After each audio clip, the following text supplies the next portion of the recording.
For you, Terrell. Yeah. All right, time now 6:18, and let's turn now to the forecasts. All right. When are we going to be all done with the wet weather? You know, this system is just going to kind of linger around. Yeah. So we're done with the washouts, we're done with the severe weather, but from time to time, we'll have a few showers spinning on through Metro Detroit.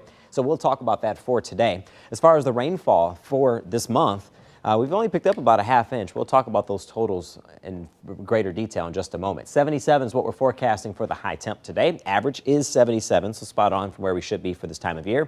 These are the stats I was talking about. Month to date is pretty close to where it should be for this time of year, and we're actually above average by about a ½ inch, and that goes for so far this year. So we're playing catch up with some of the rainfall. It just seems to fall in a hurry, and that causes some problems all their own. So we'll talk more about those rain totals throughout the morning. But how you're seeing a storm starting to close in on you. Same thing towards Pontiac and Lapeer. We're reporting some rain around Detroit, but once again, that's out ahead of the main line that's closing in. So we're not done with the rain just yet because of that area of low pressure. North and west of Detroit, but it's a slow mover, and it's going to be influencing our weather for the next couple of days. So we're not going to have a washout here, but we will be talking about rain from time to time. One thing I will mention, if you haven't stepped outside it at all just yet, the humidity is being kicked out of here by that same system, so it's going to feel much better. And if you lost power with those unfortunate storms yesterday, the temperatures will allow you to cool your house down because the humidity is getting out of here. 77, once again, the high temp in the city of Detroit. Maybe Mount Clemens could touch 80 degrees.